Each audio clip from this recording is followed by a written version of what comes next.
You are listening to Talking Images, the official podcast of icmforum.com. Welcome back, everyone. I'm Chris, and in this episode, we will be asking the time-old question. Why? Why are you doing this again? What's the purpose of all of this? Do we really need to see the same story brought to life again and again and again?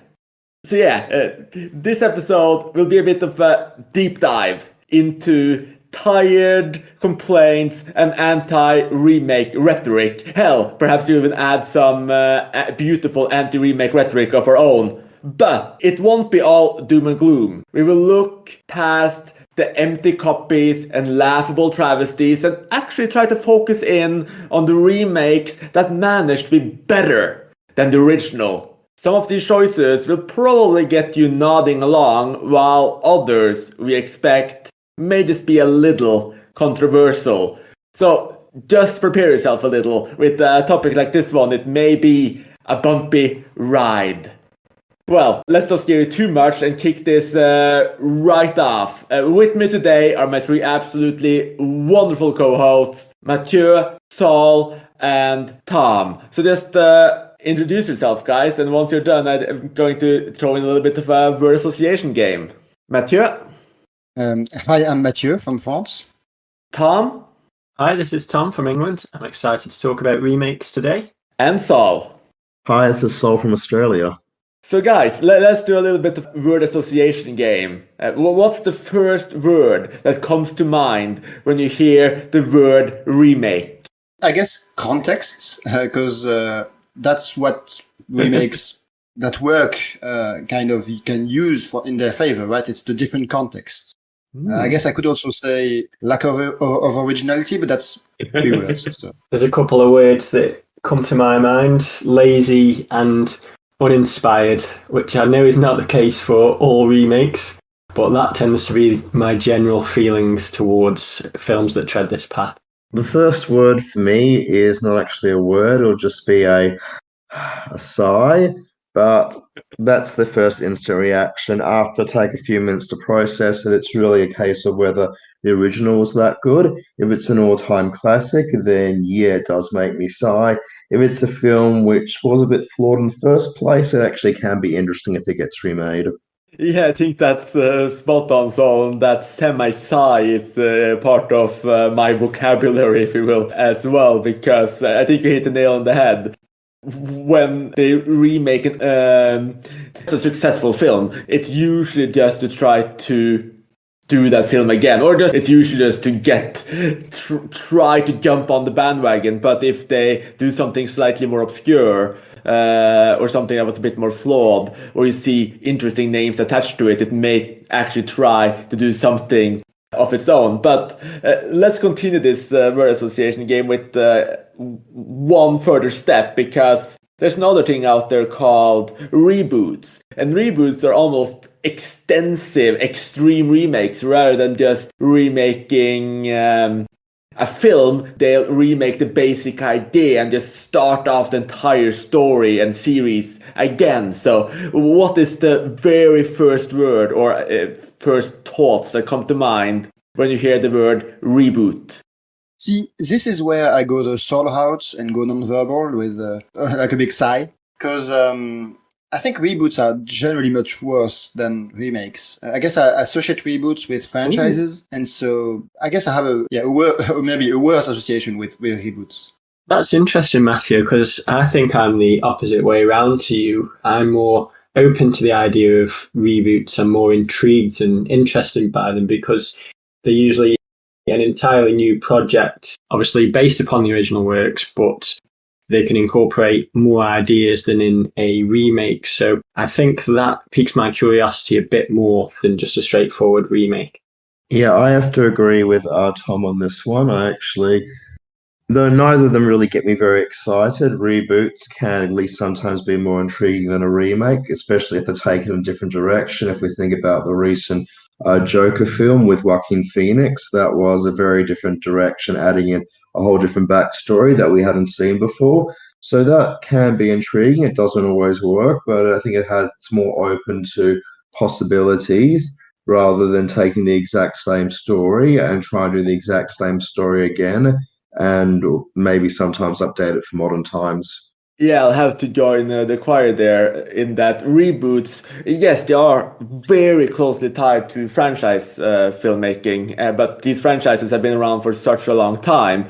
And essentially, when you go about the reboot, there is always a potential for something new because you start to refit everything from new era. You find new actors you think can carry this for such a long time. And there's often a larger investment than there is with a singular remake, which might just be to, cash in on something that once was. And I think we've had almost more successful reboots, especially in the franchise series. I mean, let's remember that the first Batman, for instance, is from the 40s, and there's been quite a few successful Batman reboots over the years, from Tim Burton's Batman to Christopher Nolan's Batman, and even, like we said, the Joker from the same type of general franchise. So I really think that within franchise filmmaking, reboots can be better and more interesting than your general remake. So to expand, I guess, a bit, I'm thinking of a recent example, right? Steven Spielberg is remaking West Side Story. And though my reaction to that is why, I guess I'm still interested, right? I'm still curious to see the stylistic exercise that it is, even though I'm not expecting it to be very good. I guess I'm curious. When I hear, we are relaunching Spider-Man, I'm not that curious. It could be good, right? Yeah. But yeah, it just doesn't make me as curious because it's not a stylistic exercise. I think it's more of a naked way to just use the name often. I think Joker is exactly that, actually. I happen to not like that film, but even if I did, it's just, I think Todd Phillips said himself that part of the reason he made the film is just because it's commercially viable to do that film, right? As opposed to making the same film with the character who doesn't have that name. And so, yeah, so I feel that generally reboots are even more nakedly commercial than remakes, but obviously it's not always the case. So, for the final part of this word association game, I want to jump to something that's close to remakes and reboots, but coming from a little bit of a different place. So, what is the first word or thoughts that come to your mind when you hear that a famous novel or graphic novel, etc., is going to get adapted once again? And this is obviously something that happens even more than remakes. I guess I'd say, why not? It depends also how strong the previous adaptations were, but I'm generally more well inclined towards re-adaptations than either of the other two. I think a lot of it depends on the original novel that is being readapted. If it's a novel that I'm interested in, I'm obviously going to be curious to see what the readaptation of the film is like, regardless of if I love the previous adaptation of it or not. So I'm quite open to readaptations. So theoretically, readaptations should be something that's less of a problem for me. I don't know if it is. I don't know if it isn't. I guess what I've found a lot of times when I've been watching films and the different versions of them, even though it says that, it's adapted from this novel rather than a previous screenplay, a lot of the techniques and different shots and different things the characters do are actually lifted from previous versions of the film rather than from the actual source novel. So I think there's a lot of inspiration still taken from earlier versions, which makes them hard to watch without comparing and contrasting. However, that said, theoretically there should be an entity of their own if it's a new adaptation. Just like Mature said, it just depends on how good the original version was and how much the new one can bring to the table. I'm thinking of the recent Emma film with Anya Taylor-Joy, and she's an amazing actress, but I don't know if that newer version actually brought anything new to the table beyond what the Gwyneth Paltrow version did from the 1990s.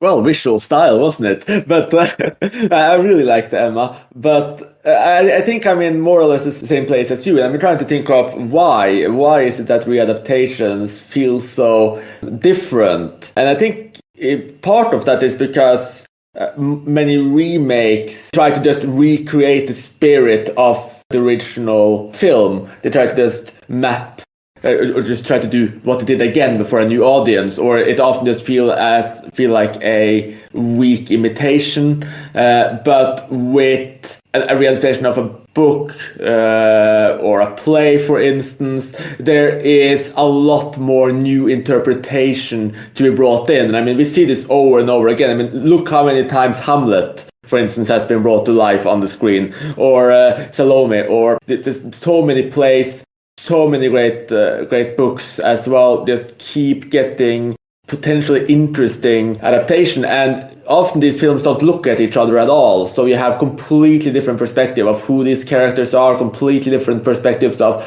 how to bring it to life, and they can be far more inspired, at least in my mind. Would you agree with that, or would you completely disagree? Yeah, I don't think I really agree, even though I generally am more positive towards the idea of a readaptation. I think in practice, it just depends on a bunch of other factors that are much more important than whether or not it's a remake or a readaptation. I guess, like, again, if I'm thinking of a current example of a film coming up, it would be Dune, right? The obvious example, the Denis Villeneuve Dune, which is a readaptation. And I am excited for that, but I'm excited for it because it's sci-fi done by a director who does sci-fi well. I'm not more excited because it's a readaptation, I guess, if that makes sense. I think it's just one tiny factor. Oh yeah, I think you're quite right in that. I think that very few people get overly excited unless they really love the book and just want to see it over and over again, or love the play and want to see it over and over again in different ways.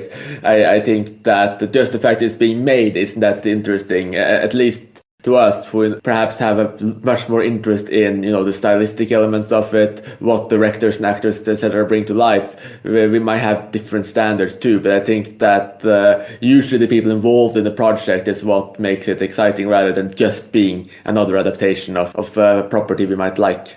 I would definitely agree that a lot of my interest in the readaptation depends on who is involved in the project. Matteo brought up Dune into the conversation, which is a perfect example, because I cannot wait to see another sci-fi from Villeneuve. Now, also, there's another good example recently, which was the Little Women readaptation. I can't say I'm a fan of the original source novel as such, but I was excited to see another Greta Gerwig film, and it's just interesting to see a different voice and a different approach to the film from another talented director, which is often the case when we get readaptations that do well. Little Women is an interesting example because I watched and discussed it with quite a few people afterwards, and it seems to be one where your experience with the film benefits from seeing other versions of the tale. Because what Gerwig does with the film, just, playing everything out of order and very subtle differences in characters between different time periods, it's actually a bit disorientating even to come into it as somebody who's never read the novel and never seen any other film versions.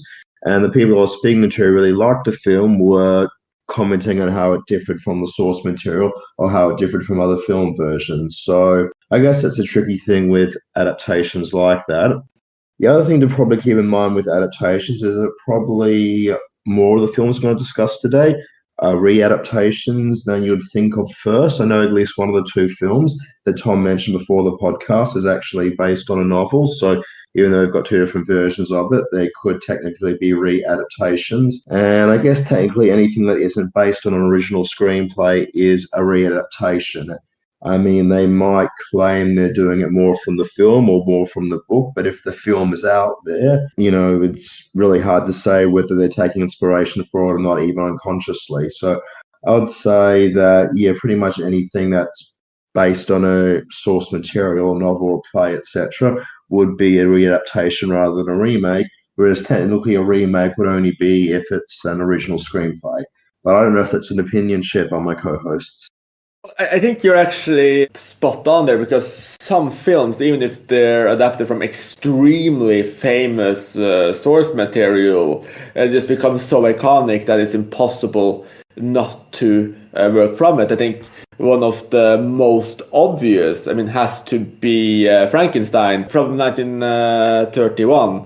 And obviously, Frankenstein had been adapted before 1931 as well, but like what that film added to the story is what almost every other version of Frankenstein since has done, and it has nothing to do with the book. I mean, as everyone who's read the book knows, it's essentially a teenage slasher. I mean, Frankenstein is not a professor, he's a student. He assembles a highly intelligent monster who then stalks him and kills his friends, and is just this extreme sociopath. And in 1931 version, and ever since, Frankenstein is, the professor is a older professor. He's doing this experiment with an assistant, which by the way came into the third film in the 30s, but they merged together. He did not live in a castle or do experiments in a castle in the first one, in the book. And all of these elements are just merged together into this kind of urban legend, especially with, the brain of a murderer and this monster who's trying to do good and is just this misunderstood creature. I mean, in the book, it's a sociopathic serial killer. So very little when we talk about Frankenstein in films today has anything to do with the original book. Not just the original film, but the original series, since they incorporate Igor from the third movie from the 30s as well. So that's probably the most extreme example of just a film rewriting the entire story of the book and it lasting forever. Yeah, and it's interesting that Saul brings up Little Women, because I've had basically the opposite experience. I saw the Greta Gerwig version without having seen a previous one, and I liked it a lot. And it seemed to me that the people I was talking to, the people who were very familiar with the story, had expectations, especially regarding to one of the characters, that were not met by the film, and they were disappointed by that. So I think it's also something that happens often, right? With books you love being adapted. I think if I hear that a book I love is being adapted, if anything, I'm less enthused because that often kind of interferes with the way you picture the story. And that's a good point as well. It definitely can do that, though. Obviously, when you get to a situation where there's 10, 20, 30 different adaptations, that issue starts to disappear. But before we start talking about the remakes that are actually better than the original, I just have one final question. I guess it's the existential question. And it's why? Why do they actually remake films? And I know there's a couple of different reasons for that. Some of them commercial, some of them less commercial, though usually commerciality plays a decent part of puzzle regardless. But let's just try to answer that question before we list the films that really superseded our expectations. And then maybe also, once we get to that section, see if the reason why these films are actually better than the original is because they somehow did not fall into the regular pitfalls of the remake. Well, I think the commercial reason is obviously the first one that comes to mind, and I think it's one of the primary motivators. But it's not only that, right? The recent example would be Bradley Cooper with A Star Is Born remake. I think this kind of thing happens more because Bradley Cooper is someone who grew up with those films and enjoyed them or was inspired by them, then wanted to make them. And because it has that built-in familiarity, it becomes easier for studios to make it, right? Because again, there's the commercial argument. So I think it's more that combination, right? It's people being shaped and influenced by previous works, and then it just being easier because it's easier to sell, right? So it's really a combination of both. I think in most cases, it's rarely just one or the other. I would agree with Matthew on both points there.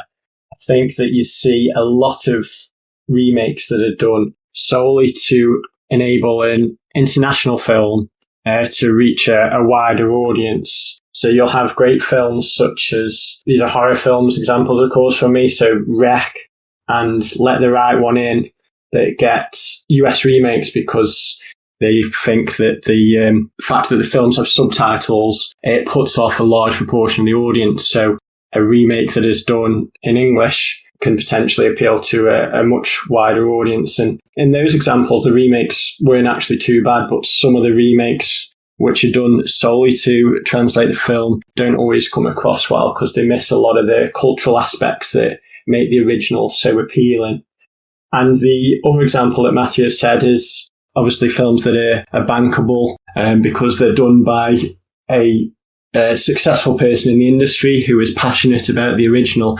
And I think one of the great examples there will be William Friedkin with his remake of Clouseau's Wages of Fear, which is Sorcerer. And that is an incredible film, one of the best remakes, although now we've had this conversation, it's probably more of a readaptation. But I doubt that Friedkin would ever know about the source novel if it hadn't been such a popular film in the 50s made by Clouseau. So there's a lot of things to think about with that.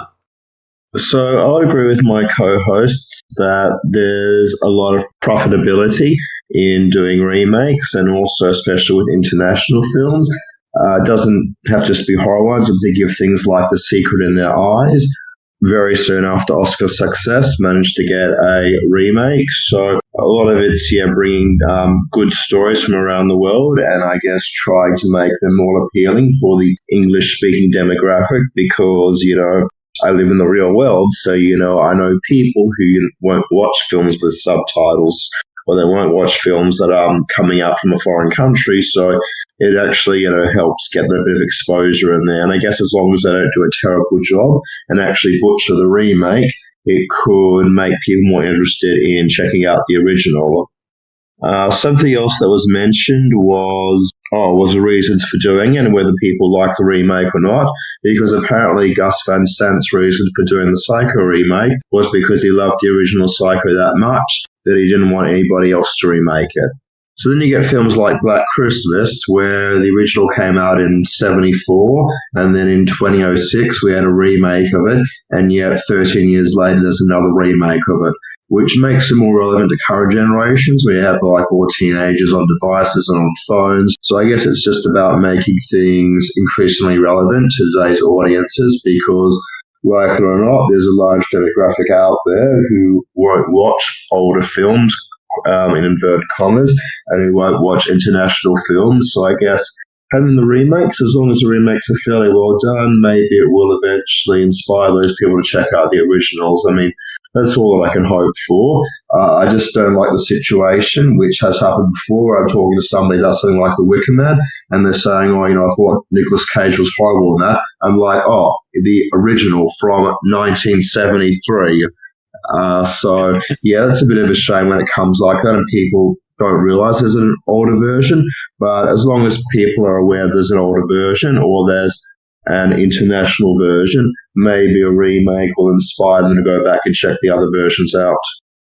Yeah, I think generally what you described, Saul, is what leads to the worst remakes, I think. So the remakes where it's just, people are too dumb or just won't watch this great thing, so I'm just going to remake it in their language or in a more current era, but with no other take on it. I think generally that tends to be the worst. I guess I'm curious if anyone has a counterexample, but I think that reflex is generally pretty bad. Right now, I can't really think of a single time where that was the clear motivator, just updating the story, and it became a better success, because often then it's just the original worked, let's recreate that but for modern audiences, and usually they just try to distill it down to what elements worked and then recreate them, and typically it just feels a lot cheaper. Though it's also worth noting that it's usually not, the biggest talents that get attached to those kinds of films. So for instance, when you have a big hit from the 70s, 80s, 40s, 50s, whenever, those were often made by, great directors in their prime. And when the studios decide, let's readapt this great film, this strong story, and see if it's still successful, they usually send it down to someone far less talented. So even if there could have been some potential in this, if they really want to recreate, the spirit of it and atmosphere of it, etc., they're not really giving it to the people who would be capable of doing it. It's probably worth pointing out there that there actually are some, I don't know if there's a large amount, but there actually are some American remakes of international films that have done really well. And of course, in the case of The Departed, have won the Best Picture Oscar at the Academy Awards. And that obviously came from a very talented director. So there are probably exceptions in there. I don't know if I like The Departed more than in Infernal Affairs. They're both pretty good films. But yeah, that's it's not like a be all and end all, but it is quite rare that the Americanized or English language version of a foreign language film will be superior, and it's also in the very rare case that a more modern adaptation will be superior to an older original. But that's what we're looking at in this podcast, remakes that are better, so hopefully we'll get into those soon. Yeah, exactly. That's coming right up. But yeah, I think you have all highlighted the most common reasons, the readaptations of successful foreign films, just because people don't like to read subtitles, and the readaptations of big popular films from the past to, go on that either brand recognition or go on the story and update it for a new audience. Those are the main reasons why something is made. And like I've said, I think those tend to be a little bit more shallow, but at least for remakes of international films, there are a couple of pretty good examples. I think The Departed at least stands up next to Infernal Affairs, if not, one slight step above. So it does happen. There are a couple of smaller reasons why someone would remake a film, and I think these are the times when they're often better.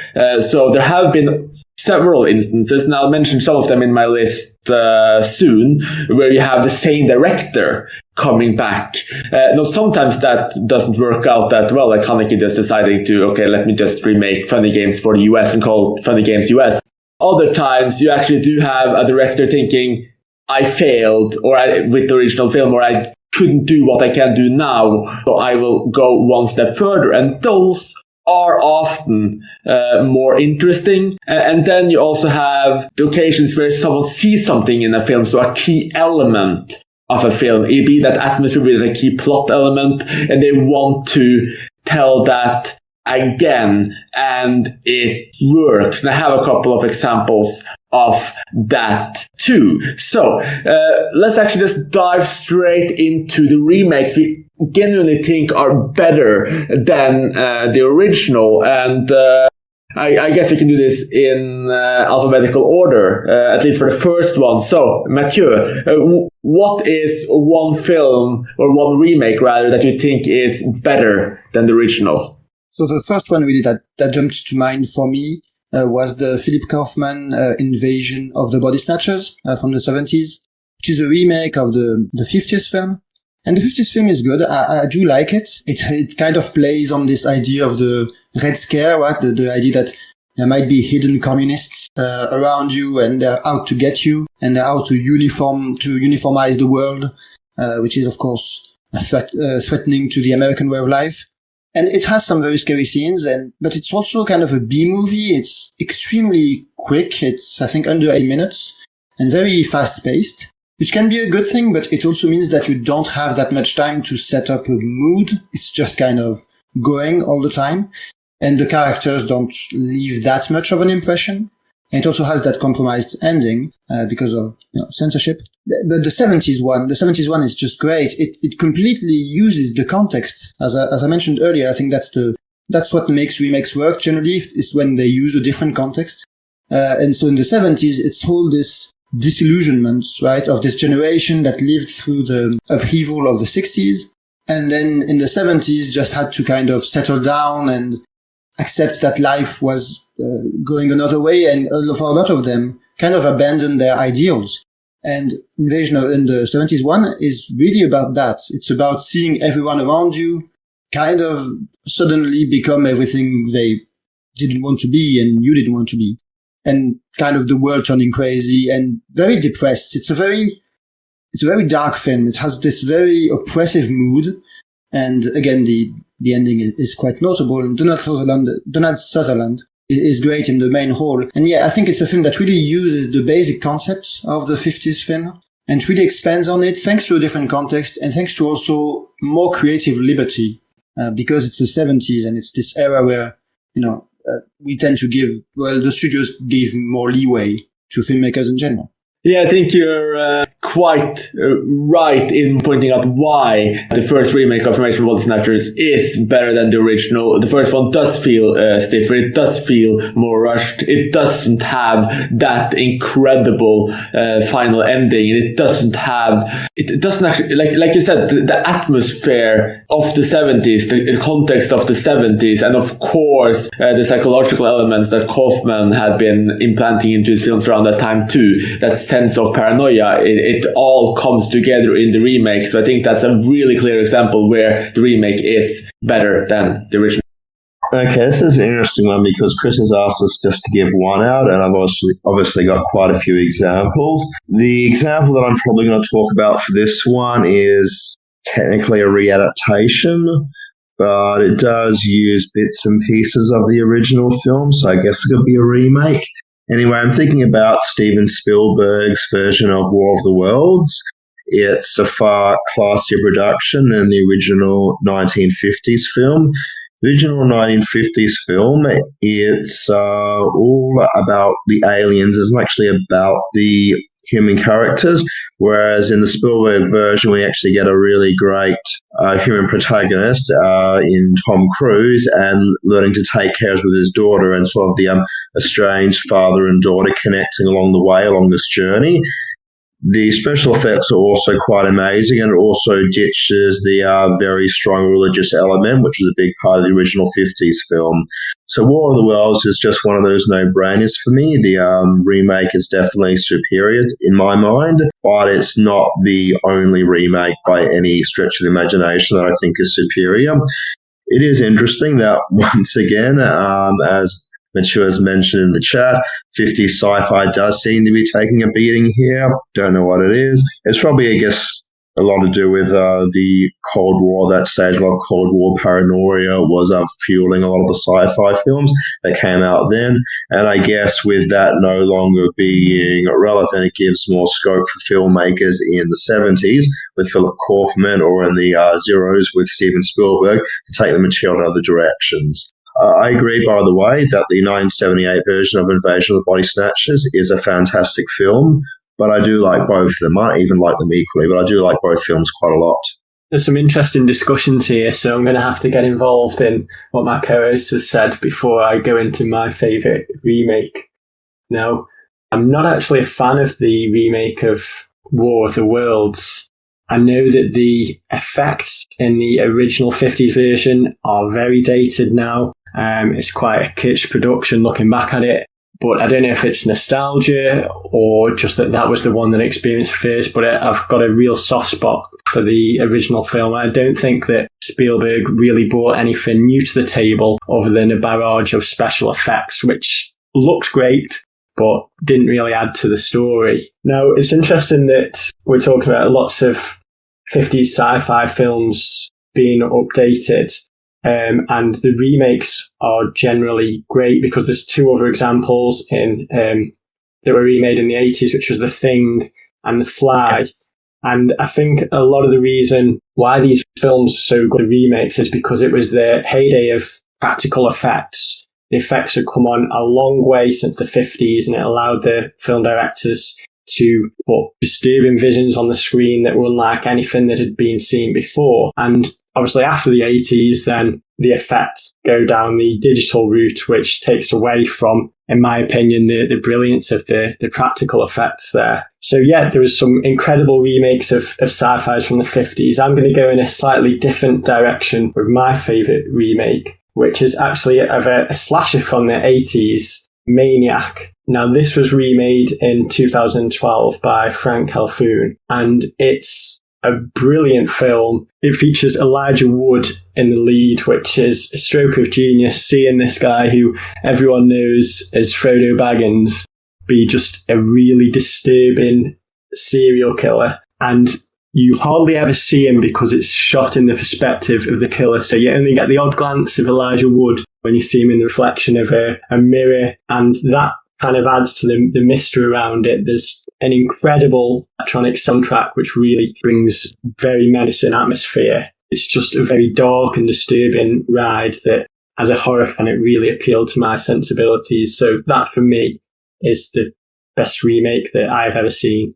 I am also quite a big fan of Maniac, the remake, and I agree it's fantastically shot with the whole point of view angle that it takes. I agree about Elijah Wood's performance, but then I've seen a lot of good Elijah Wood horror films. So ones like Open Windows and Cooties, so he's not quite, I guess that part wasn't really a big surprise for me of it, but I agree it's a very classy film. I don't agree, though, that Spielberg did nothing for the story with War of the Worlds remake. I mean, the whole remake is sort of filtered down. So, it's Tom Cruise learning to reconnect with his kids. It's got a fantastic performance by Dakota Fanning, possibly my choice for best child performance of all time, and becomes a very human tale, whereas the characters never rise above stereotype in the original. And I mean, I know the original's got cheesy special effects, but that's not what I liked about the Spielberg version. What I liked about it was the Spielberg touch, which can be bad on occasions, but in certain sci-fi offerings like this one's, War of the Worlds, or like AI, artificial intelligence, actually having that real strong human element in there puts a completely different spin on the story. And I guess I saw the later War of the Worlds as less of an alien invasion film and more a film about a father and daughter learning to really connect with each other along the way. I mean, when I first heard you say War of the Worlds, Saul, I was a bit shocked, because this is usually listed as one of the worst remakes of all time. But when I sat down and compared my ratings for these two films, I'm actually in the same box. I do consider War of the Worlds to be quite superior to the original. I think you're completely right in its flaws. It's just cheesy. It's off-putting. I didn't hate the effects, but it just doesn't really work for me at all. And I do think that the human element that Spielberg added to the film does add something. It makes it better, but the storytelling here is still, in my opinion, abysmal, and it's undoubtedly, at least for me, one of the worst films Steven Spielberg ever made. So I would say it's a very poor film, but it's better than the quite bad original. Thank praise. I actually haven't seen either, but I just wanted to add that War of the Worlds at least benefits from having, again, a context that is interesting, right? Because it's the post 9/11 US, and I think, again, I haven't seen it, but from what I understand, it does kind of play a role in the film, or at least it kind of feels like it does. So there is a reason for it to be remade, besides Steven Spielberg liked it, right? That might very well be. That's a really interesting point, Mathieu. But I'm not an expert on that subject at all. So it's a really interesting take and interpretation, definitely. But before we leave these adaptations of 50s sci-fi, I think it's spot on. I think we in total mentioned 4 quite successful readaptations of 50s sci-fi here, especially with The Thing, which is generally considered one of the best films of all time. I mean, it's on so many top lists, but also The Fly, which has just a tremendous following. I like both quite a lot. The Thing is great, and I think the originals do suffer from exactly what we've been talking about. And I think a large part of that reason is because sci-fi was not really taken seriously in the 50s. They were often more low budget, and even with the Thing, I think all of these are technically readaptations. I think The Thing was based on a short story. I'm not sure. I think maybe The Fly as well was based on a novel or a story, but they're obviously banking on the original film to an extent as well, and that familiarity. But, for instance, in the case of The Thing, there's almost no connection. I mean, the original Thing is just mostly people sitting inside a laboratory or inside the base just talking. It's very little of the action or the drama or the shape-shifting we see in the 80s version, which just takes all of that almost body horror elements in as well. I think it works incredibly well. So yeah, thank you for shouting out these films. I think we spotted one place where we actually have readaptations or remakes of big properties from the past where they succeeded, and they succeeded in large part because they took it more seriously, there was better talent involved, and they took it in places the originals didn't go or couldn't go. For my favorite remake, I was struggling a little bit with this because the remakes I would probably pinpoint as the best are not official remakes. One of them would have to be Tokyo Story, which is the remake of the classic American film Make Way for Tomorrow, but it's mainly just taking the central story elements and it's never been officially confirmed. And the other one would be Fear Eats the Soul by Fassbinder, which is at least heavily inspired by All That Heaven Allows by Douglas Sirk. And I think in both of these cases, you have large authors remaking American films. In one case, taking, by the way, wonderfully great, maybe for tomorrow, it's a tearjerker, it's an incredibly strong film, into a Japanese context, and I think elevating it with so much added subtlety, as, you know, this family, or rather this married couple is just taken apart from each other, living with their children, looking at this generation, both generational gaps, generational indifference. It comes across even more strongly than the original, and obviously in part just because also is such a master director. And in the second case, where you have Fear Eats the Soul by Fassbinder, I think this is part of what he did that was so incredible too. He would take these melodramatic elements and he would elevate them. And I think this is a case where he took a strong story. I think that All That Heaven Allows is one of Douglas Sirk's better films, but he made it even more poignant because in the original you just have this older woman falling for, you know, a slightly less posh younger man. In the remake, it is, you know, this poor older woman, this cleaning lady falling for a Turkish immigrant, and they play with this racism motif. And it's not just the children being suspicious of, you know, the generational gap. There's also this heavy racist motif, and I think it goes into German society. I think it elevates a lot more strong societal themes, and I think the style and the performances are much stronger. So I think those two remakes of American films, funnily enough, would be the strongest for me, even though they're not official remakes. They rather just taken key elements from those stories and brought them to life in a very different way. On the subject of not official remakes, I did recently see The Bullet Train from the 1970s, which is the Japanese film that inspired Speed, the Keanu Reeves film, and it's a bit touch and go. Is it a remake? Is it not? I think it's not a remake. I think it's just inspiration. But a lot of comments on Letterboxd and other platforms are saying, oh, it's a remake of Speed. If it is a remake, then Speed is a better film. It's a classier film. It's better acted. It has more suspense in there. It's got a great antagonist there in Dennis Hopper.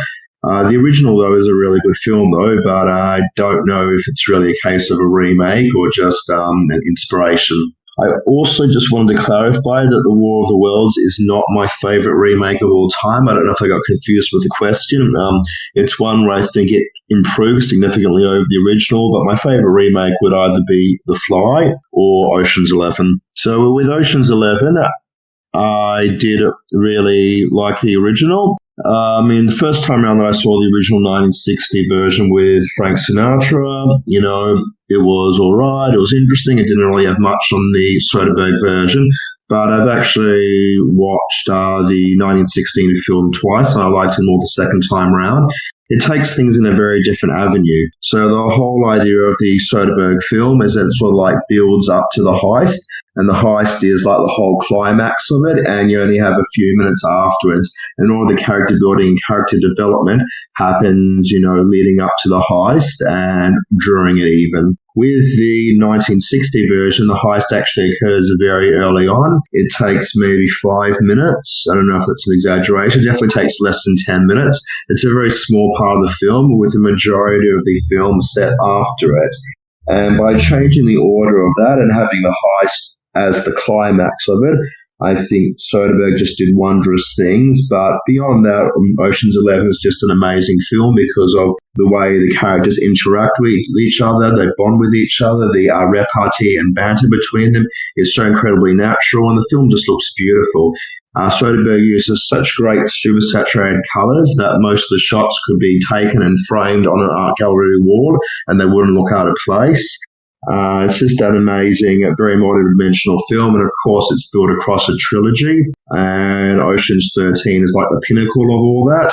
But yeah, it's just an absolutely amazing film, Ocean's 11. I've seen it, I don't know, lost track exactly. I've seen it, I think, at least 10 times. It's an incredibly dynamic film. The original is pretty good, but just Soderbergh's version takes it in so many different directions. I wish I'd seen the original. I really should see it at one point. I do like the Soderbergh Ocean's 11 a lot. I think it's just like a film that's all about style, and but it's just so fun, and the style is so good. I mean, Soderbergh is a great stylist.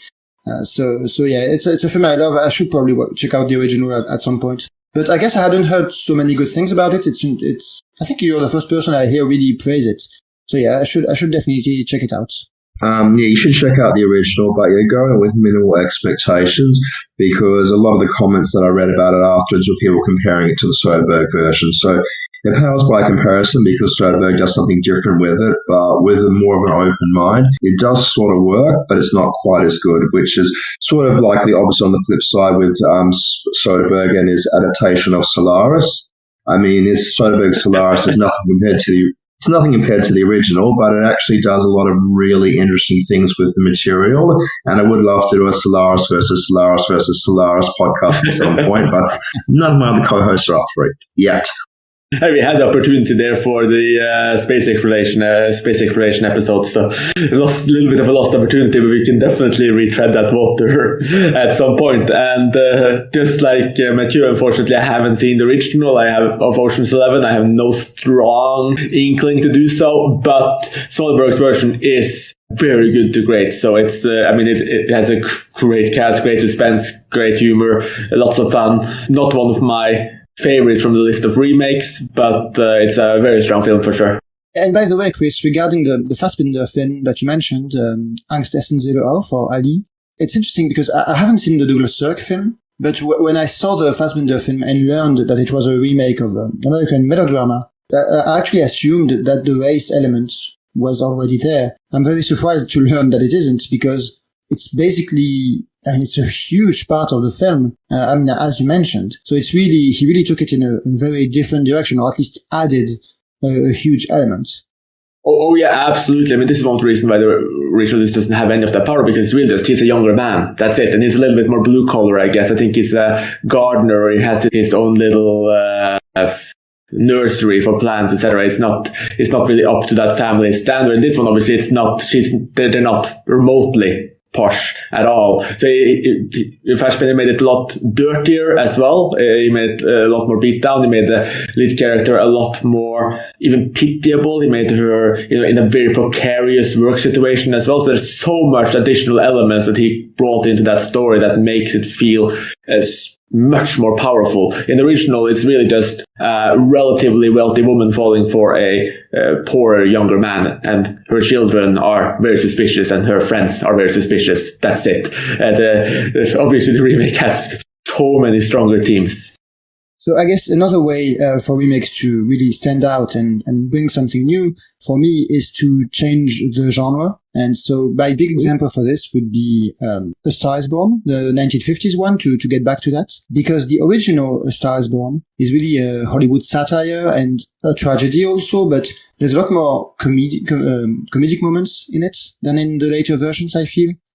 And it has much more of that inside Hollywood story, and it's really relatively straightforward, right? Whereas the 50s version is kind of this big film. It's a musical, which is obviously the big genre change. And I think that works so much better for the story because it's a huge tragedy, right? It's a story of huge emotion. And to have that success, the success that the main character finds, be visible on screen, just really changes the nature of the film for me. And it's no wonder that the next versions also stuck with the musical aspect. even though they also took it in a different direction. It allows you to really see the talents of the main character much better than the original version does. The original version, you see Janet Gaynor kind of imitating old Hollywood stars, and so that kind of takes that place. But obviously, it's nothing compared to to Judy Garland giving a bunch of musical numbers and being amazing, right? So yeah, I think A Star Is Born is a great example of that.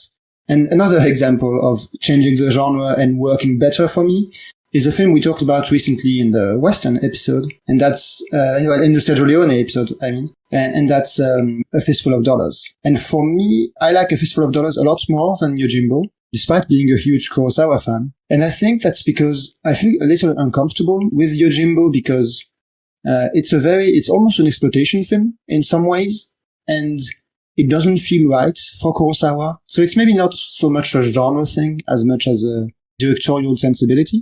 And so Sergio Leone is a director who really has fun with violence and with those kind of characters. And when Kurosawa does it in Yojimbo, it kind of feels wrong to me, right? It feels like he's fighting his own humanistic side. And so Yojimbo is a film that I appreciate the style of it. It's, there are some great shots, and Toshiro Mifune is super charismatic, no problem. But yeah, I feel that his heart is not quite in it for me. And so I like the unofficial remake a lot better. I actually completely agree there as well. I rewatched both of this month, actually, just a couple of weeks ago, almost back to back.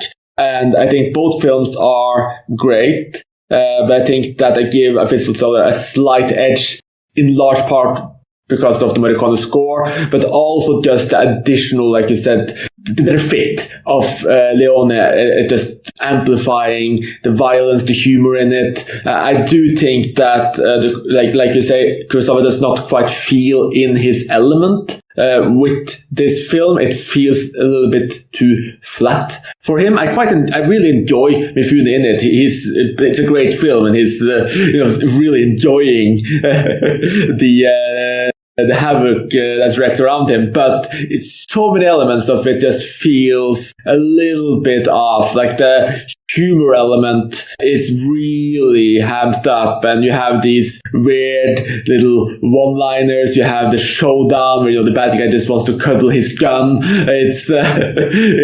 It's not one of his best films, and I think that the kind of added gravitas that Leone managed to make it add to it. And that sounds so odd that Leone could add gravitas where Kurosawa did not. But in this case, I feel it rings true that Fistful of Dollars just has that additional sense of atmosphere and life, joy that Kurosawa just did not feel quite that comfortable to do. I think his coping mechanism for taking so much joy in the violence was adding a lot of comedic relief in it that just did not work as well.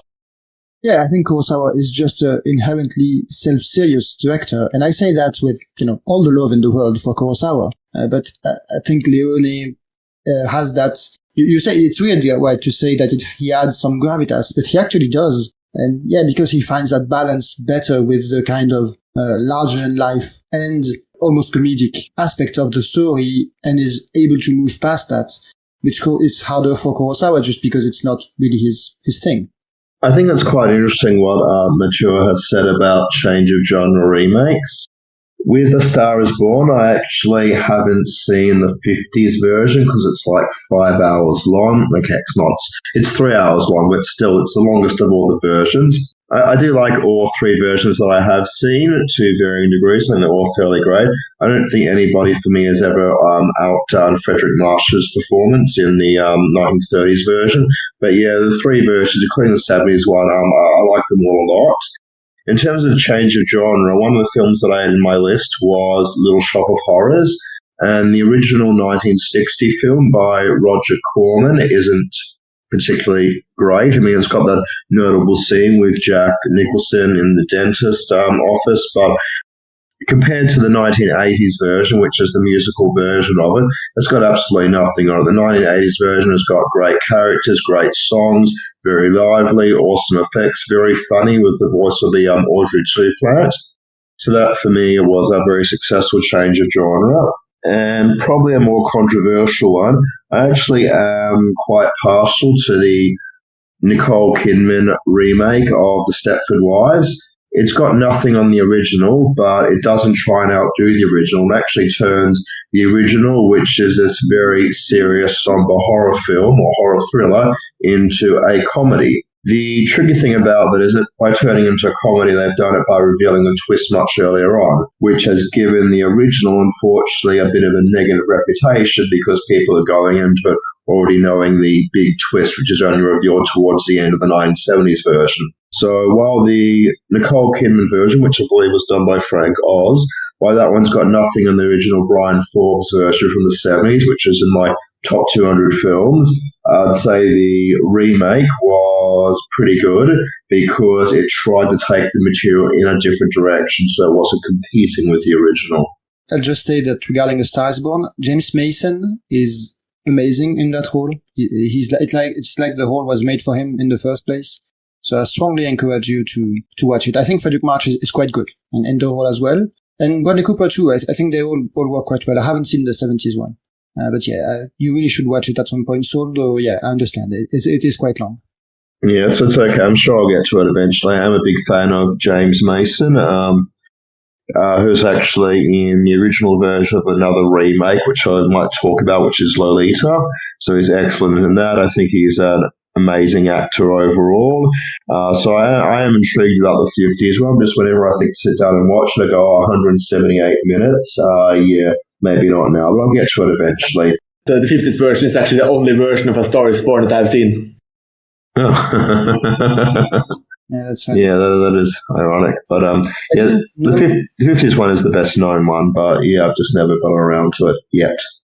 Oh, I did actually look it up too, and I was surprised. I didn't know this, but apparently the original version of A Star Is Born was What Price Hollywood from 1932 by George Cukor. So there is another version in this as well.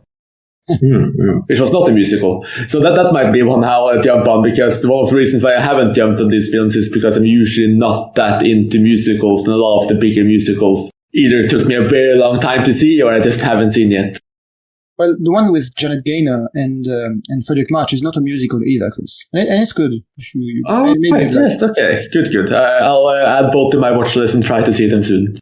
And so you said Lolita is a remake, Saul? I wasn't aware. Sorry, which one? Lolita? You said it was a remake? Oh, no, I'm saying it's been remade. It's like the Adrian Lyne version from the 1990s with Jeremy Irons is one that I think is arguably better than the Kubrick one, but it's very close. But just the way Adrian Lyne takes it in a different direction and really gets into the mindset of the Jeremy Irons character as the Humbert Harmon character, I think it's a really great film, and maybe it's superior to this 60s version. But, they're both on a similar level for me. It's kind of interesting, the whole musical argument, because I just also thought about Chicago. I mean, Roxy Hart from the 1940s isn't a particularly great film. That's one that I actually tracked down on DVD ages ago, like in 2003, 2004, when you had to import DVDs from overseas because, streaming services aren't what they are like today. Still, it's hard to track down, and it wasn't worth it. Whereas Rob Marshall's Chicago, absolutely loved that film. So putting a musical twist on something, whether it be A Star Is Born or Chicago or even Little Shop of Horrors, can sometimes do wonders for it, even if it doesn't get Chris out there enthusiastic about watching a musical version. I can't really think of any more remakes that have drastically changed genre and succeeded. So I would like to jump to one of the other small subcategories, which is when a director remakes their own film. William Wyler remade the same film, and it's a really interesting situation where it's based on a play, but he couldn't really work on that play. So he had to rename it These Three and change it because the play had a strong lesbian element that was not acceptable in 1930s Hollywood. So this is one of those cases where the original source had these elements there, but he had to neuter it. He couldn't make the film he wanted to make. And essentially, instead of being about homosexuality and how society reacts to that, he made it just about rumors of a romance with a random man, and it's still a good film. These three has a great cast: Miriam Hopkins, Merle Oberon, Joel McRae. It works quite well for what it is, but it doesn't have that power. And I can really see why he then, about 25 years later, remade it with the real title, with the real plot, and being more than just readaptation, getting Miriam Hopkins back, this time in the role of the aunt. The way it plays out, it's stark, it's far more brutal. It looks into how homosexuality is viewed in 60s America as well, looking at how people would treat someone if they found out she was a lesbian, and it has a heartbreaking finale. It touches so many strong themes. It has great performances by Audrey Hepburn and Shirley MacLaine. So I think that's one of those cases where you see a director not being able to do the version they wanted to do, coming back years later and really delivering on it. Yeah, I absolutely loved The Children's Hour, so I agree thoroughly with you about it being a superior film, especially, as you said, the performances of Shirley MacLaine and Audrey Hepburn. It's got a lot of staying power, that film. It really made me sit and think afterwards. Like you said, just the way it wraps up. I did like the original 30s version with Benita Granville. I thought she gave a great performance in that. But yeah, clearly I'd say the 60s version is superior.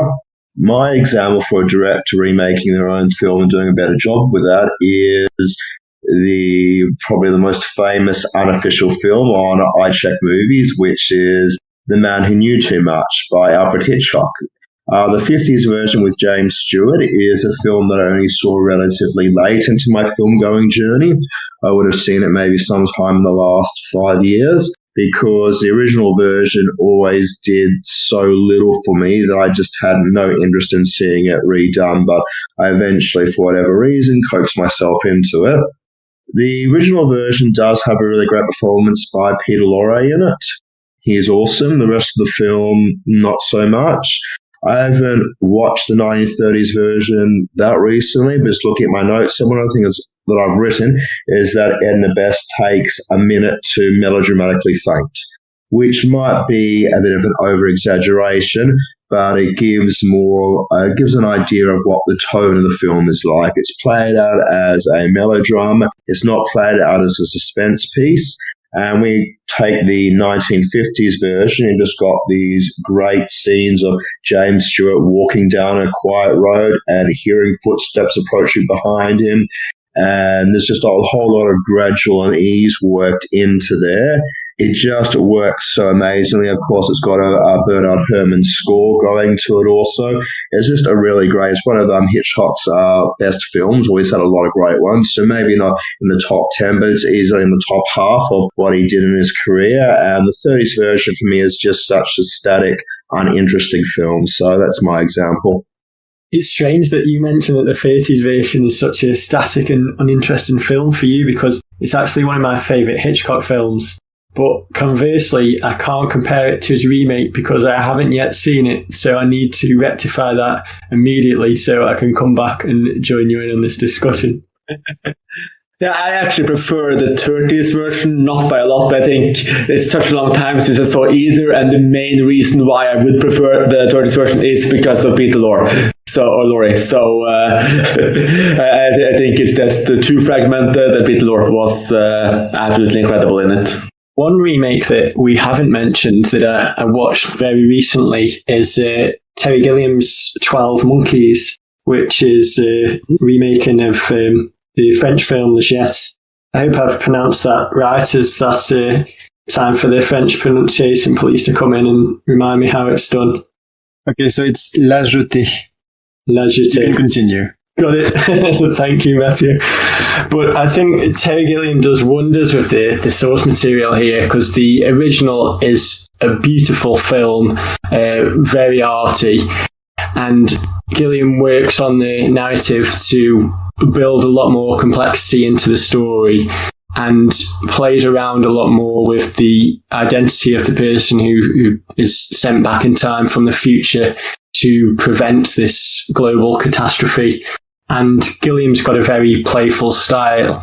His set designs are brilliant, and his vision of the future, it just ticks a lot of boxes for me. So I think that's another great remake.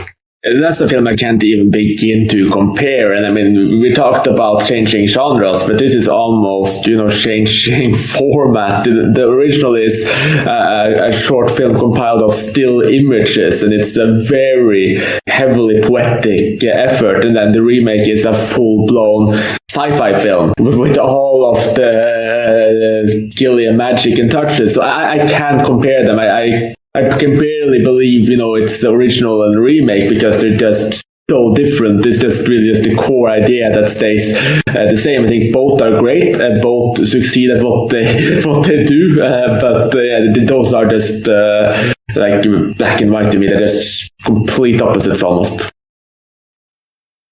I totally agree, Chris, and I think that's what makes them such great companion pieces, because they're two radically different approaches to the same storyline, and it shows what film directors can do with a remake if they've got a lot of ideas behind it, if they take a radically different approach, and it worked wonders for Gilliam here. And both the films, as you say, are remarkable on their own merit, so it's a wonderful pair of films there. Yeah, you're right, Chris, with the change of formats. They are very hard to compare. If I had to, I much prefer the original, but 12 Monkeys is a film I like as well. I guess what I love about the original is the format in part, and what Marker does with it. So yeah, 12 Monkeys is quite a good film, though I do enjoy it, and I do think it takes the idea in an interesting direction in this feature-length format. Yeah, I absolutely love 12 Monkeys. I agree, it's very hard to compare them. I mean, I'll have to say, that 12 Monkeys would be, my preference of the two, because it's a top 100 film of all time for me. So, I'm very much on board with what Gilliam's doing in it, with all the different crazy camera angles, the music that taunts the characters. It just presents just this fascinating dynamic, tons of quotable dialogue that I've quoted in other podcasts before. So it's one of those, all-encompassing films for me. But La Jetée, it's a pretty great film in itself, but it is very different to the point where, as the others have said, it's almost impossible to compare them. One other remake, which is among my favorites, I think is almost impossible to compare to the original, has to be Judex, which obviously the original is a 5-hour serial by Louis Feuillade from 1916, and it's a very good serial, but serials of this type was never quite my thing. It has, all of the pulpiness of it. It has limitations of the 1910s. So I like it, but I never loved it. And it's all about just, keeping that type of suspense. But when Georges Franju came in 1963, he went full-blown on the visual aspect. I mean, this is a evasive, vague, not quite surreal, but just heavily stylized and dreamlike film with stunning cinematography and just these dark shapes moving through the night. It does have fun, and it has playfulness. It has just all of this creativity. It's honestly one of the great unsung works of the 1960s to me. And it's just, once again, it's just night and day. It's black and white. It's just two completely different visions. And I'm not sure if any of you saw Judex, but if you haven't seen the 1963 version, please do. It's just absolutely fantastic. I sadly haven't seen it, but it made me think of another remake of The Silent, in which I guess this is my hot take for this subject, which is that I much prefer the Werner Herzog Nosferatu to the one. Now, I do hesitate to say this because I think I didn't see Nosferatu in the best circumstances. I think it was a fine version. It's literally the first dramatic silence, as in not a comedy, that I ever saw, and I was tremendously bored by it. So yeah, I don't know. I have liked silence since, so I don't know, but I just did not get into the mood of it. And I think the Herzog Nosferatu, it has these two performers, Isabelle Adjani and Klaus Kinski, who are they always give these larger than life performances, right? They are very otherworldly actors, and I think they work so great for this story, right? Because it is a very fantastical story, and so yeah, these performances I think really make the film work. And I never could get into the Murnau film. Well, now I think I really need to force through the Murnau episode, so I can, force you to rewatch Nosferatu, and I can rewatch it with a fresher mind as well. I did actually rewatch Herzog's Nosferatu recently, and it jumped massively in my estimation. At the first time, I actually had a pretty knee-jerk reaction against Adjani. This time, I really appreciated the style he was going for. I think the first time I compared it too much to the original as well. I think it is definitely a case of two very different atmospheres and feelings. I mean, you have to. I think when you remake a silent film in color over 50 years later, it has to change. It has to change fundamentally. And the way Herzog especially played with the light, this beautiful cinematography he was doing, it had a very different feeling. I think Kinski was wonderful as Nosferatu. So I can see, at the very least, I can see why we would call it a great remake, but at least to me, at present, I can't say it's better than the now version, because the visual aspect of that, the power of that work as this phenomenal experience, and I do still think that that original Nosferatu performance is even stronger and even more rat-like and even more unnerving. I can't say it's better, but I would love to just see them back to back as well, because both are great films, and I could eventually change my mind. It is quite interesting, the deflection we've made there about remaking silent films, because obviously when you're putting sound in there, it becomes a more dialogue-heavy approach, and music, and especially when you add colour in, you can do a whole lot of different things. The film which has just come to mind for me is The Ten Commandments, which Cecil B. DeMille, of course, did in the 1920s as a silent film, and then later in the 1950s as a colour film. Now, I haven't watched them recently because I didn't even think about it until now when we're talking about silence of getting remade and directors who are making their own film. But the original film actually isn't an adaptation of the whole of the Ten Commandments. It's just part of it. And it's also got a then contemporary 1920s section attached to it. So if you're comparing them, next to each other, I guess you could say the 50s version is better. I don't know. I mean, they're both quite interesting takes on it. I guess the 1920s version does more things with it as a narrative, because it isn't just a straightforward take on the Ten Commandments, but you get more of a characterization in the 1950s one, because the whole thing is built up as a story. So don't have a preference for them offhand, but it's just an interesting another take on a director remaking their own film and putting a silent one into colour with music, score, and everything else that goes along with it. Yeah, I'm torn on that one as well. Honestly, I don't like either version, and I generally don't like DeMille. I think he's one of the, along with Griffith, is just one of the directors of the 20s and later that I think came across as too preachy, too over the top, and just doesn't have sensibilities that overly appeal to me. But I will say that by removing the 20s tie-in from the 20s version and adding color and adding grandeur, I do actually think there is a case to be made that the 50s version is slightly better at the very least. Yeah, and it's worth noting that DeMille also did Ben-Hur in the same way, which, though I haven't seen the original version, the standout sequences in Ben-Hur really feel like they would work just as well in silent film, right? The big chariot race, of course, but also the sequence where he is enslaved in the boats. I don't remember the word in English, but in the Roman boats. It's a film that's all about big spectacle, and that's something that silence did very well as well. I would be curious to see the original. Oh yeah, definitely should. I prefer the 20s version.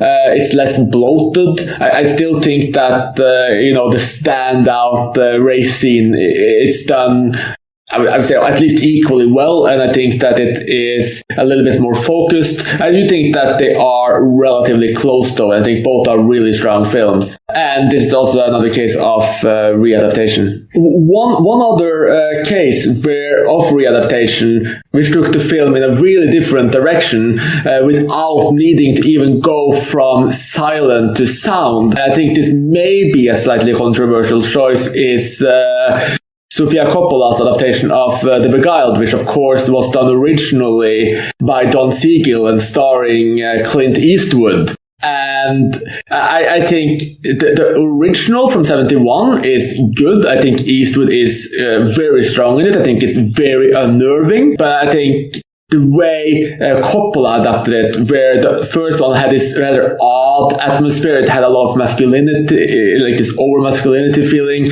I think that the way Coppola adapted it with far more, I would say, sensuality, and obviously her general style added a lot of more almost poetry to it, a lot of magic. It made it slightly more vague and evasive. It had a little bit more to think about. It was a little bit more contemplative, and I think that it was also much better performed. I think we all like Clint Eastwood quite a bit, but Colin Farrell handed in a much stronger performance. And then you then also have Nicole Kidman, Kirsten Dunst, Elle Fanning, etc., delivering quite strong performances. I just think that Coppola's Beguiled was a much stronger experience, at least to me, than the 71 version, and they do feel like very different films. Yeah, you're probably not going to win any friends with me with talking about Beguiled like that. I prefer the 70s version. I actually thought the new version didn't do that much for the tale, because the 70s one's actually quite explicit in itself. You've got Clint Eastwood actually kissing and making out with a 12-year-old girl, whereas all of those parts of it are toned down. I guess because of society standards, it's sort of been toned down in the Coppola version, whereas, you would think, a more modern version would go deep into those sorts of things, and the way he might be sort of exploiting the girls who are, taking care of him. But anyway, that was just my personal take on it.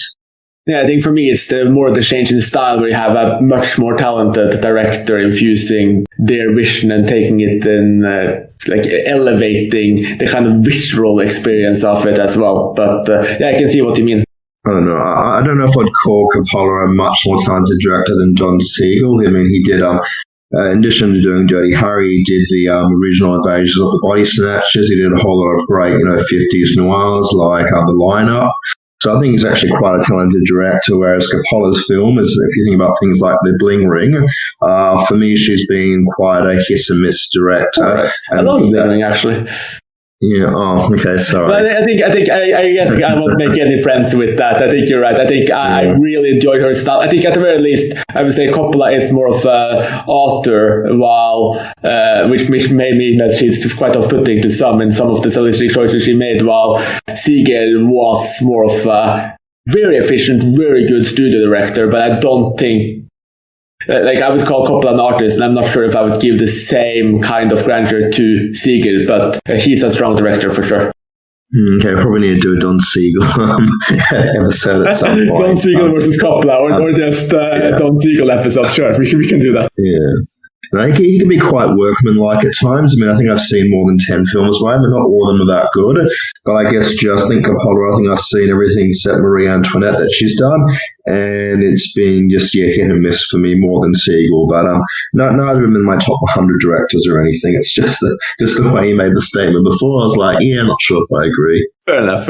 Oh, one interesting one which I wanted to talk about, since I obviously gave preference to Fassbinder's version of a Douglas Sirk film. I think it's interesting to say that there is one remake or readaptation by Douglas Sirk, which I think is better than the original, and that is his version of Imitation of Life. And this is a really interesting case where he's remaking a film by John M. Stahl. Now, Stahl is pretty forgotten today, but he was essentially the Sirk of the 30s. Stahl was one of the biggest melodramatic names working, and he got Claudette Colbert for the lead. And the original is a okay film, but it feels overbearing. The melodrama is toned up to the extreme. And while both films touch on the strong racial element, I just don't think the 30s version managed to do it as well. Whereas the 1959 version by Douglas Sirk,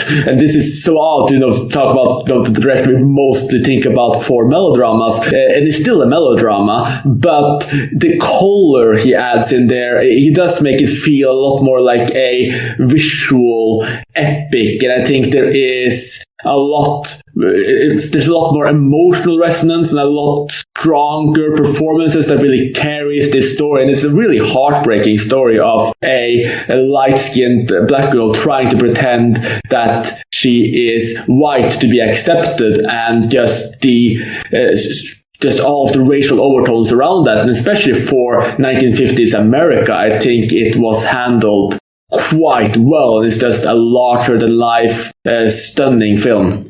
Okay, there's 3 remakes that have been talked about so far that I just thought I'd give a quick mention to. If anybody wants to jump in, they're more than welcome to. One of them, which I think we should mention, is True Grit, the Coen Brothers remake of the 1969 Western that won John Wayne the Academy Award. I mean, both John Wayne and Jeff Bridges are both excellent as Rooster Cogburn in both versions of it, but the more modern version by the Coen Brothers has a really great character by Haley Stanfield compared to Kim Darby in the original, who just like screams and cries a lot and is actually not cast as an actress her own age, whereas Haley Stanfield's an actress playing a character her own age, and she has a really great bonding with Jeff Bridges throughout it, so it's more of a surrogate father-daughter tale compared to the original, so that one really worked well for me. Martin Scorsese's Cape Fear is an amazing film. It takes the dynamics of the original 60s one with Robert Mitchum and changes it. So this time we've got a lawyer who actually is good, who is a little bit crooked, and all the stuff that's happening to him is sort of like brung upon himself, like a bit of like retribution. So it completely changes the dynamics in there as opposed to the original where this really good lawyer who's done all the right things gets harassed and stalked. So I think it's a good example. It's a great film, the original. The remake is excellent. True Grit, the original is okay. The remake is excellent. And another one, which is probably the most controversial one, is Halloween, the John Carpenter film. Halloween is obviously a staple horror classic, the 1978 version. Iconic music score, really great atmosphere and mood in there, but the story is, well, pretty crap. I mean, I've seen it a few times, and there isn't really much going on there from a character building point of view.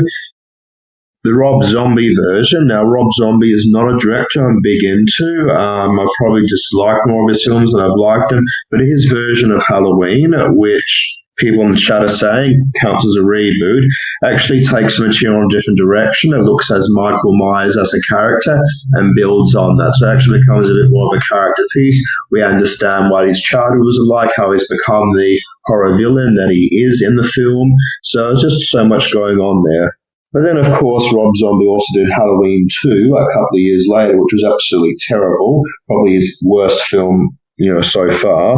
So I don't know if that was really a reboot or not, because it sort of killed the franchise off after 2 films. But his original film, the 2007 Rob Zombie Halloween, I definitely preferred to the original John Carpenter film. And there's nothing against John Carpenter, although it sort of is. He's not a director I'm particularly fond of as a horror fan. I've talked to people times about that, so it's no surprise if you know me. I do like The Thing, which we've talked about before, and In the Mouth of Madness is great. But I've seen all the other horror films that John Carpenter have done, and none of them have really done much for me. Well, that's very heavy words for horror fans. Also, beware of the horror community coming for you there, for taking back your credentials. But I can't completely agree with Halloween, but I will say it's closer than most people give it credit for. And I will also say that the opening scene, the added value almost of just showing Michael Myers as a child, I think that added a lot to the remake and gave it a lot of opportunities that the original didn't have. And I'm also not a massive fan of the original Halloween. I think it's one of Carpenter's weaker classics. And I think that some elements of that just feel a little bit too awkward, especially the setup and escape and just the whole playing with Donald Pleasence.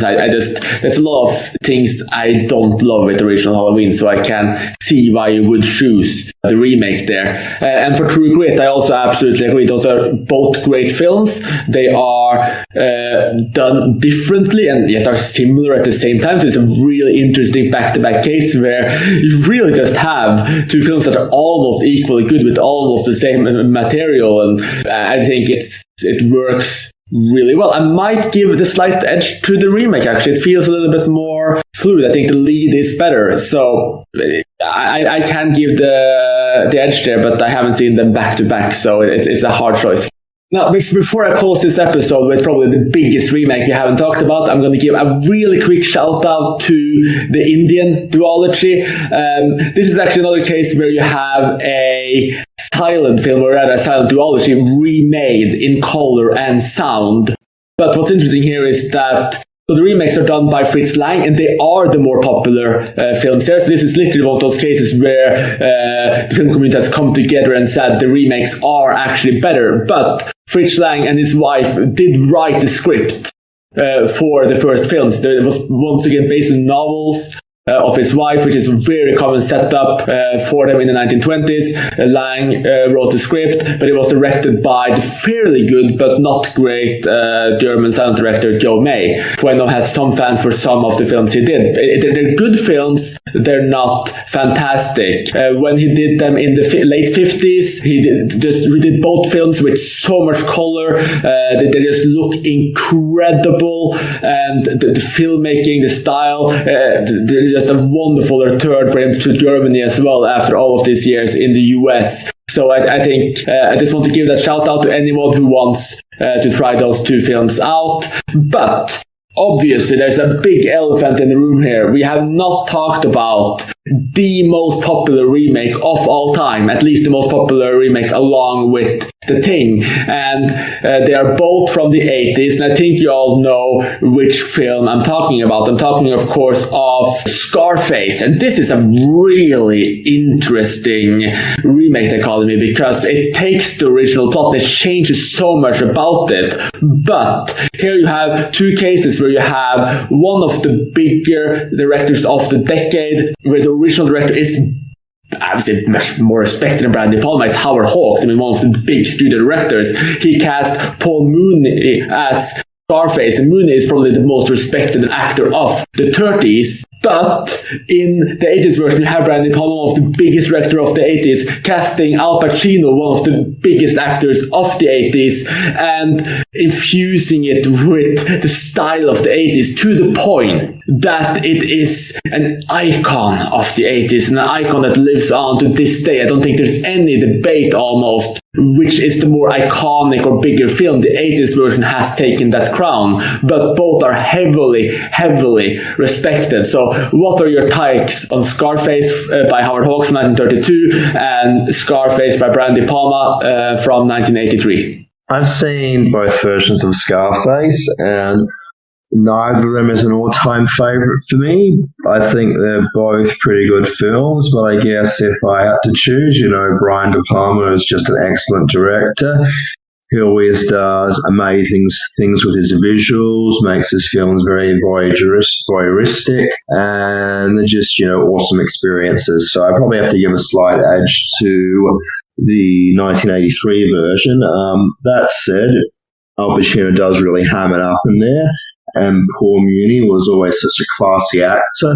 So in terms of performances, probably as an acting piece, maybe I'd go for the original Scarface. But in general, the 80s one, it is iconic, Say hello to my little friend, it's the one line that everybody who's not seen the film knows about it. So it's hard to not factor that into that cultural significance that the film has got. I sadly haven't seen the original, and I'm not the biggest fan of the De Palma version. I think it's okay. It has some great scenes, but it just didn't really... It's really far from my favorite De Palma. I did feel like I have watched White Heat, right, which is another gangster film with James Cagney, much later than Scarface, and it feels like Scarface could be a remake of that too. I guess gangster films have a lot in common with each other, right? From the 30s to the 50s. it was quite a well-trodden genre. But yeah, Scarface, it feels like a throwback, but yeah, I can't really comment on the original. Yeah, it's an interesting connection you've made, Michelle, because both White Heat and Scarface 80s versions are both well known for a screaming line, whether it be, say hello to my little friend or made it my top of the world. Both films have become the point where people know those lines before going in to see them. So, yeah, it's interesting. I guess, the screaming gangsters seem to be, for whatever reason, most well-known or the most well-known films.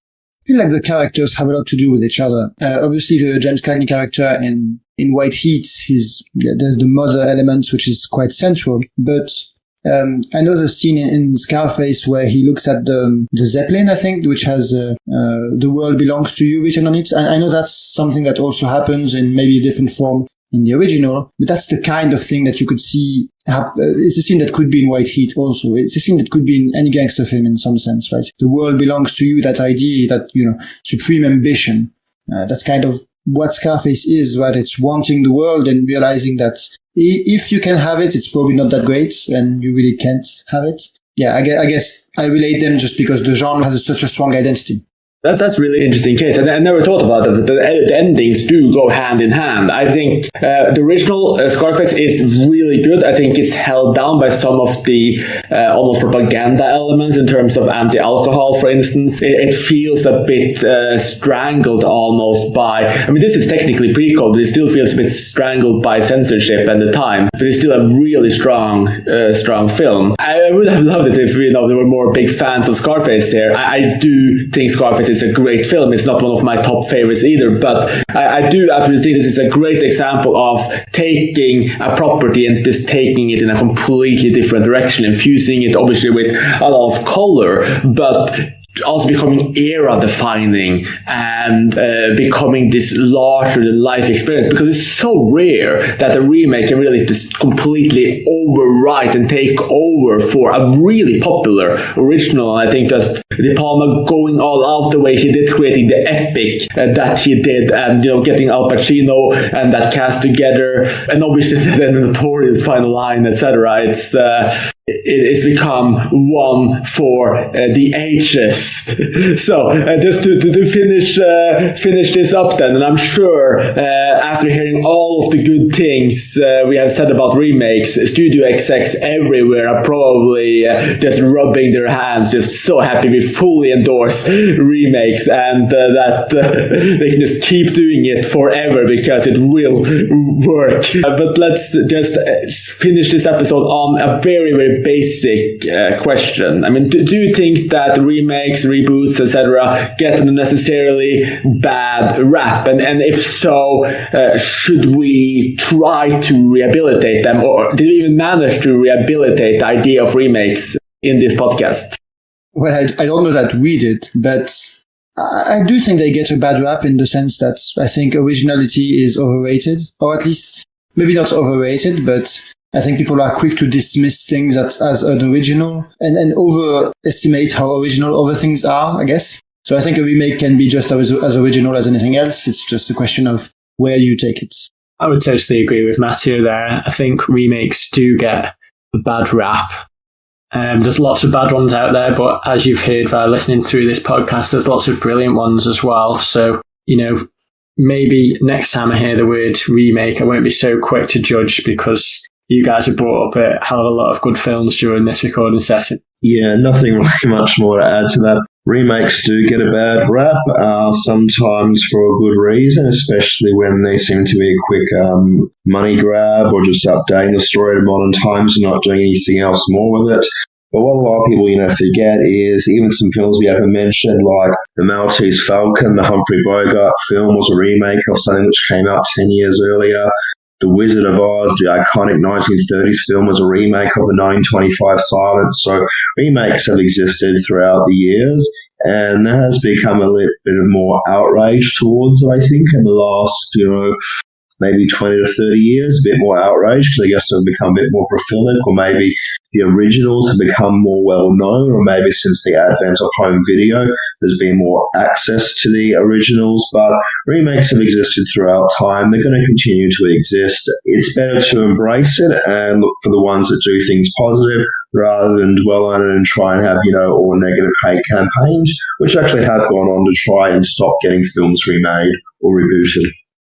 I think that's some beautiful sentiments, guys. And yeah, it's always absolutely correct. Remakes have been around forever. And in some cases, there's some really massive films that are remakes you don't even think about. Like 12 Angry Men is a remake of a TV film / TV episode. Something Like It Hot is a remake of a seemingly lost French film from the 30s. Even something like The Gold Diggers of 1933 is a remake of a film called The Gold Diggers from 1923, which is also lost. So a lot of the early remakes, people don't even remember or know that the remakes and the originals are long gone. So remakes have always been around. So many films that are remakes are genuinely great. And I think what Mathieu said is probably the most poetic here, that some of the most original films may even be remakes. Thinking about films like All Fair Eats the Soul, where you just take it in such a completely different direction and add so much more to it. And you're completely right, Mathieu. Originality is not